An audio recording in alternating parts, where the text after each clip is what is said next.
Mas agora, para tudo que a gente vai para a aula dele, que está aqui sempre com a gente, que hoje o tema é maravilhoso. Doutor Roberto Navarro, bem-vindo. Obrigado. Sempre um prazer. Estamos distantes hoje. Distantes, colocaram e separados pelos corpos, que podemos fazer uma bagunça, né, doutor? Podemos. Doutor Roberto é nutrólogo, como vocês sabem, e hoje ele traz um assunto diferente. A gente nunca tinha abordado dessa forma, mas como você disse no início do programa e na abertura, cada vez mais entender a individualidade das pessoas e dos pacientes tem trazido os resultados melhores para os tratamentos de obesidade, né? Exatamente. E o que fazer quando se detecta um problema? A gente tem que mostrar a ciência está aperfeiçoando o conhecimento, a genética é uma das evoluções do conhecimento humano, a gente começa a entender as diferenças do metabolismo pela genética, não só a cor do olho, a altura, a cor da pele, mas a genética influencia o metabolismo, influenciam respostas metabólicas individualizadas. E a questão do sabor, né, do paladar, hoje já começou a ter aí um caminho aberto de descobertas de como as pessoas identificam, se pode variar de uma pessoa para outra a percepção do sabor, né, aqui na nossa língua, na papila gustativa, e se tem essa alteração, o que os estudos mostraram de impacto, o que aconteceu para quem tinha essas variações, e para jogar mais lenha na fogueira, porque é óbvio que a gente tem a percepção consciente do sabor, né? Então, quando você percebe o sabor na língua, nós vamos falar dos 5 sabores aqui, tá? Existe uma via neural, né? Caminhos de nervinhos que vão chegando até o cérebro, chegam em áreas que são a área da percepção consciente do sabor, que é, eu estou comendo alimento doce. Eu sei que eu estou comendo algo salgado, que é a percepção consciente do paladar. Mas nesse meio do caminho para jogar mais lenha na fogueira, existem estímulos que vão sair da papila gustativa e vão para uma região do cérebro chamada região límbica, que é uma região que tem correlação com emoções, com bem-estar, com felicidade, com a sensação de prazer que aquele alimento está te dando. Aí nós vamos falar um pouquinho de alguns neurotransmissores velhos conhecidos, que eu vou linkar. E quais são os sabores que estimulam ainda mais esses neurotransmissores, fazendo você meio que ficar comendo muito mais do que deve, porque vai ter um prazer muito acima da média, como se fosse, né, algo, não vou comparar porque não tem estudo que compara, mas como se fosse uma droga. Tá? De você pensando viciar, no vício, né? Que são os chamados alimentos hiperpalatáveis. Fica até o final e que vocês vão descobrir quais são os sabores que, quando misturados, de 3 sabores, quando 2 estão juntos no mesmo alimento, eles são chamados de hiperpalatáveis e você vai ter uma sensação de bem-estar, prazer e vai querer fazer isso de novo toda hora. E não é bom.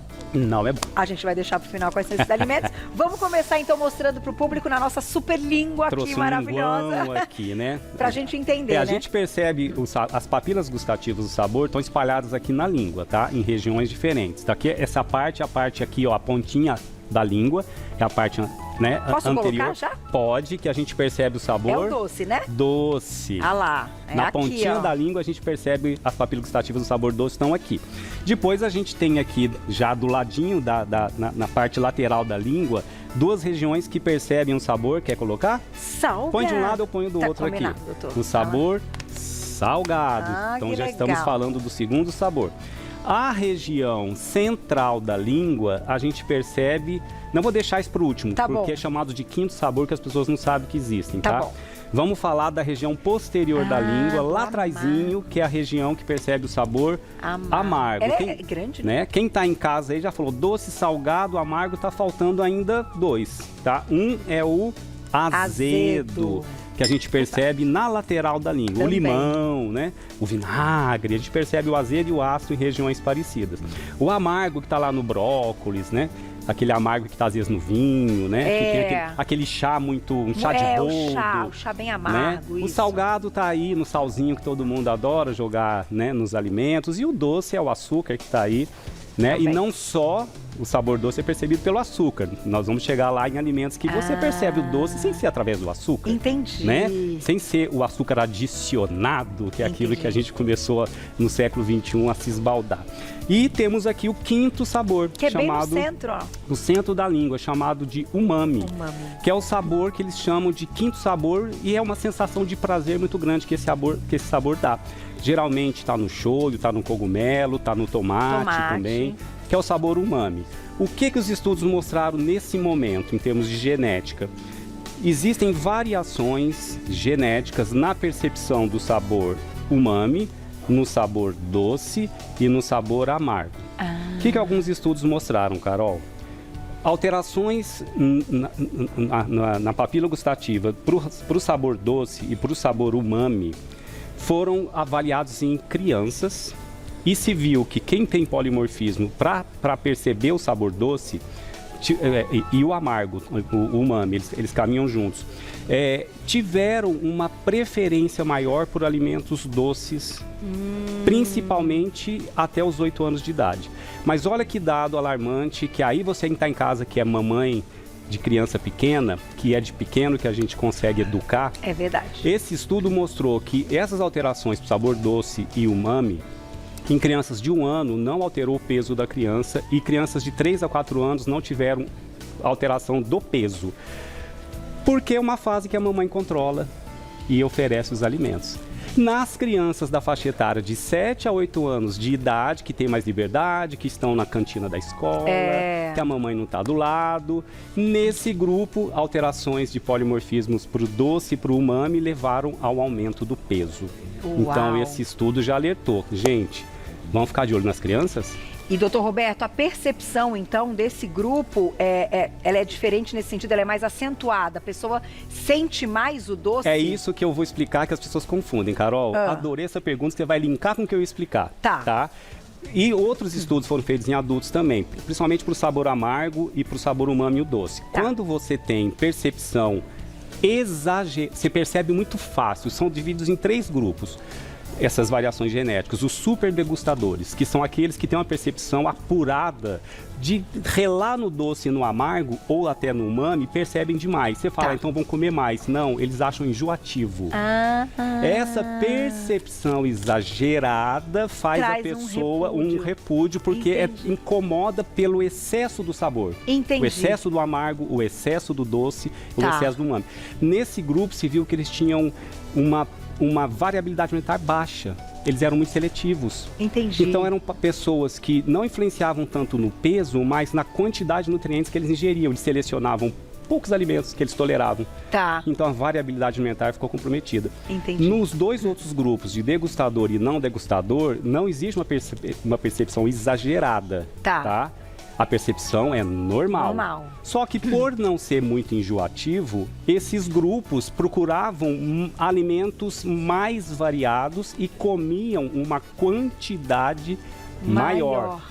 E tiveram nesse grupo, sim, um impacto no ganho de peso, porque comiam mais.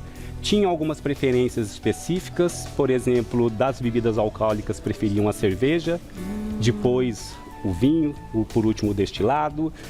Na percepção, na escolha de alimentos muito doces, alguns começavam a querer ter o prazer, aí entra o link que sai da percepção do sabor para o sistema límbico e ter uma sensação de felicidade quando você começa a exagerar ou querer repetir alimentos mais doces e alimentos com sabor mais umami, mas principalmente o doce. E agora alguns estudos mostrando correlação de aumento de serotonina e dopamina no cérebro, nós vamos falar já, com a gordura, com os alimentos que possuem gordura. Então, a gente começa uma questão aqui que nos leva ao consumo maior, enfim, essa seletividade, a escolha. Exato. E aí, isso vai para o nosso cérebro, que daí dispara outras coisas que façam com que a gente queira mais ainda. Que a gente vai poder falar, se na hora que vocês quiserem, a gente vai para a segunda imagem aqui, Carolzinha. Vamos, daqui a pouco vamos deixar a nossa língua aqui e eu vou ficar do lado do Dr. Roberto aqui e a gente vai ficar nessas 2 imagens, então, pra gente... essa aqui tá muito interessante, né, gente? Essa aí é o cérebrozinho, ou escolhe... Deixa eu ver se aqui os meninos depois colocam um pouquinho mais pra cá. Tem uma outra imagem, vamos ver se a produção coloca aí pra gente. Tem mais uma? Agora aí, sim. Aqui, lá. Aqui está o cérebro cercado de alimentozinhos, né, em volta. O que alguns estudos mostraram, Carol? Que o sabor doce, dos carboidratos. Aqui eu coloquei principalmente o açúcar, tá? Tá. O sabor do sal, exageradamente, a percepção do sabor salgado e a percepção do sabor da gordura, que são chamados de alimentos hiperpalatáveis. Tá. Então, eu tenho um estudo que pegou de cada três, dentro desses três, qualquer alimento que tenha a presença dos dois, vai disparar uma percepção de hiperpalatabilidade, uma sensação de um gosto muito gostoso. Porque eles vão estimular no sistema límbico 2 neurotransmissores, Carol, serotonina e dopamina. Tá. Então, até eu estava lendo sobre alguns estudos tentando mostrar que esses alimentos, por exemplo, será que o açúcar vicia? Então, alguns estudos começaram a mostrar que existe sim uma correlação de vias neurais, né, na produção de neurotransmissores, que são parecidas entre os alimentos e a cocaína e as drogas, a sensação de prazer, de bem-estar e de que o cérebro quer que você repita aquilo. Tá. Então, aonde a gente está errando, Carol? Porque eu acho que o que fica claro, se a gente treinar desde a infância, se possível, que a gente tem nos próprios alimentos a percepção dos 5 sabores, sem precisar utilizar o alimento ultraprocessado para isso. Entendi. Porque o que a indústria fez é colocar açúcar, sal e gordura. Por que nos rótulozinhos agora estão obrigados a virar lupa, escrito rico em açúcar adicionado, rica em sódio e rica em gordura? Porque são os alimentos que fazem você ter uma sensação de que quer comer de novo. E isso está trazendo um prejuízo para a saúde humana incalculável. É verdade. E a gente pode, desde a infância, treinar o sabor amargo, o doce, o azedo, o salgado, pelos próprios alimentos. Sim. E eu estou pensando uma coisa aqui, doutor Roberto, que faz muito sentido. Se a gente pegar, então, o pote de açúcar e colocar a colher de açúcar na boca, ninguém faz isso. Esse açúcar, ele vai estar associado normalmente a uma gordura num produto industrializado. Sim, então, no chocolate tem o quê? Tem um monte de gordura. Sim. E tem um monte de açúcar. Se você pegar a gordura sozinha, colocar uma colher de azeite na boca, você... Uma vai ser suficiente. Não vai ser tão prazeroso. Não vai ser tão prazeroso, uma vai ser suficiente, você vai falar, não quero mais. Se você pegar uma colher de açúcar puro e jogar na boca, você fala, também não quero mais. Você tem ainda o sal, a mesma coisa. Por isso eles precisam estar associados para fazer mal e para fazer esse vício. E tornar o vício. Exatamente, Carol. Por isso que eu acho que... Que medo, né, gente? Que quem é mãe de criança pequena tem que... Isso não é radicalismo, viu, Carol? Porque na família aconteceu isso, né? De um sobrinho querido, um sobrinho neto, que começaram a dar o açúcar para ele a partir dos 2 anos de idade, né? Porque ele era louco para experimentar uma coisinha doce e não deixava. Eu falei, gente, podia ser um pouco mais tarde, né? Eu pensaria em apresentar o açúcar adicionado, seja num doce, num chocolate ou no próprio açúcar, a partir de, eu acho que... Talvez dos 8, 9, 10 anos de idade, Carol. Olha, porque Roberto, é aí que você treina o paladar. Eu também acho. Eu acho que quem conseguir manter essa disciplina e situações, porque a gente tem a questão das festas. Sim, é difícil. Essa parte social é bem complicada. Eu sempre fui muito, você sabe, né? Muito focado e tal. E em algum momento eu falei, agora... Não, agora vai. Eu tenho Mas desde que também não tenha em casa... Isso. Né? Eu acho que essa é a questão. É o equilíbrio e os dias especiais né? É o equilíbrio.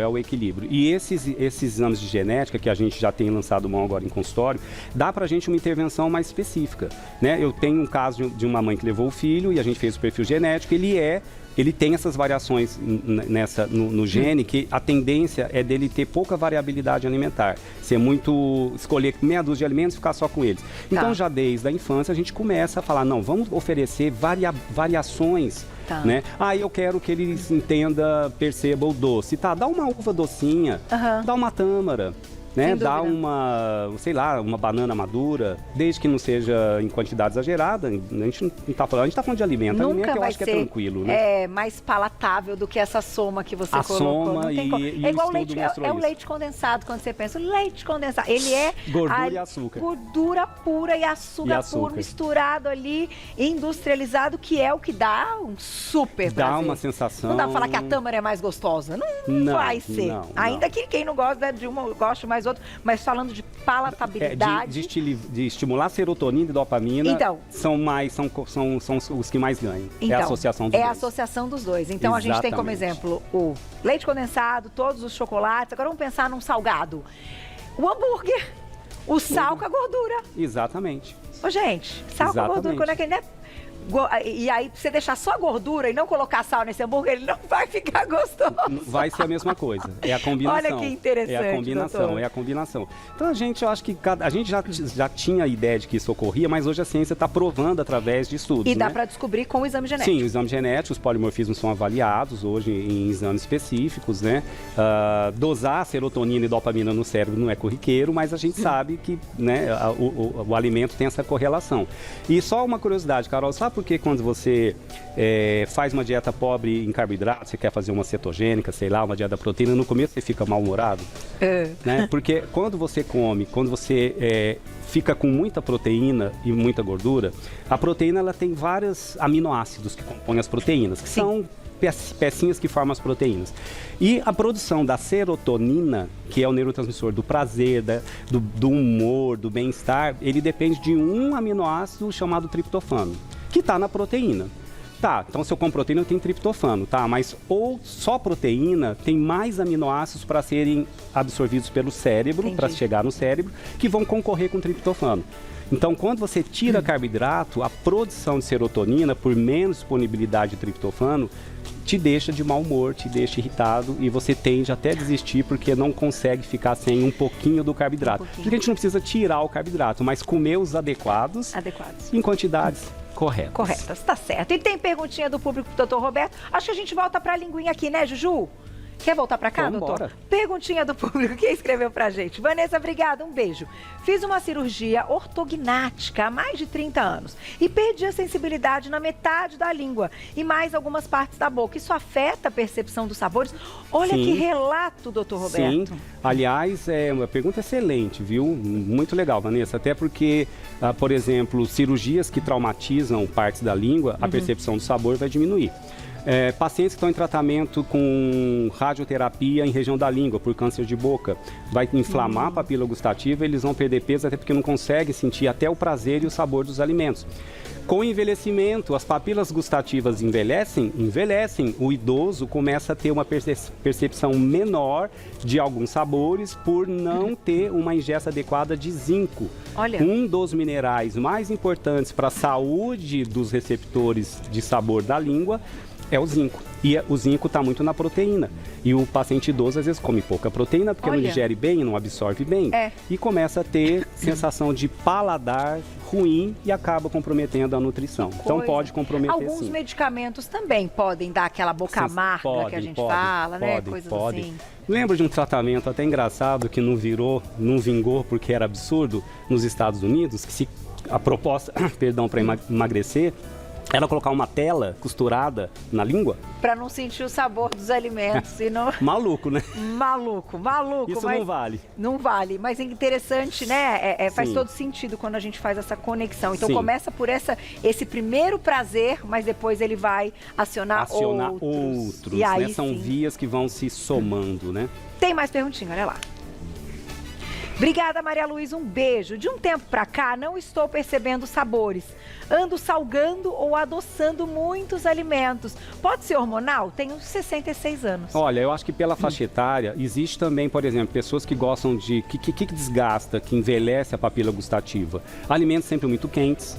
Então, populações que comem alimentos sempre fervendo, tudo tem que ser quente, pode haver um quadro de desgaste maior das papilas que percebem o sabor. Então, isso pode ser um fato. Medicamentos, como a Carol falou, alguns antihipertensivos, remédios para pressão arterial, podem alterar a percepção do sabor. Alguns corticoides, alguns antialérgicos, mas principalmente alguns medicamentos para controle da pressão arterial, tá? Alguns antidepressivos também. E no caso dela, tem que ver se como é que está a variabilidade alimentar. Será que está com alguma deficiência? Talvez deficiência mais nutricional. É verdade. Tá? Do que propriamente hormonal. A gente não consegue correlacionar ainda, né, a questão hormonal com a percepção do sabor. É óbvio, eu falei de serotonina e dopamina, que são hormônios, tá? Mas aí é pós-percepção, né? Mas na percepção, acho que pode ser alguma coisa individual sua aí. Conversa aí com o teu médico, vá no teu nutrólogo, vá no seu nutricionista para entender o que está acontecendo. Doutor Roberto, eu preciso deixar uma pergunta, assim, que eu estou pensando nela desde o início, que é o seguinte: o fato da gente, então, diminuir o consumo faz com que a gente mude a percepção, que uma hora, coloca cada vez menos sal e tal. Aí, quando você vai comer na casa de alguém, por exemplo, tem muito sal, você fala, nossa, quanto sal, porque você não está mais acostumado. Isso também. Isso acontece também? Acontece, porque quanto maior o estímulo, né, independente da genética estar por trás ou não, o que faz o corpo funcionar é tudo que é estímulo externo, o corpo vai se adaptando. Então, essa nossa evolução mostra isso, né? Então, por que a girafa tem um pescoço altão? Porque ela queria comer os vegetais que estavam no topo. Então, com o tempo, é o ambiente que modifica nosso gene para a gente se preparar para o ambiente. Entendi. Então, o estímulo, o hiperestímulo faz com que você queira repetir, né? E o estímulo menor vai treinando a sua papila gustativa a não ficar querendo repetir toda hora esse alimento hiperpalatável. E quem diminui com o tempo... começa a perceber que como as pessoas colocam mais do que deve. Como a gente coloca mais açúcar do que deve, muito mais sal do que deve. E a Malu fala muito que sal não é realçador de sabor, não é tempero, não é né? tempero. As pessoas... Muito sal. Muito. E isso está ligado a mais doença, e muito açúcar. muita gordura. Falam, gordura faz bem, mas o equilíbrio, sim, né? sim. Né? A gordura boa, né? Tem gordura que ter o boa, equilíbrio. ok. Sempre bem-vinda. Doutor Roberto, obrigada mais uma vez. Obrigado, Amamos Carolzinha. você, que aula, né? Espalhem, vai estar lá no YouTube, compartilhem, isso aqui é uma aula realmente. E vai lá no Doutor Roberto também, que é o @doutor abreviado Roberto Navarro, tudo junto. @doutor abreviado Roberto Navarro, tudo junto. Que agora eles retomaram as lives maravilhosas. Amanhã teremos a Começa live. com dança, depois vira papo. A gente muito tá bom, lá. Doutor Roberto. Coisa boa, obrigada sempre, viu?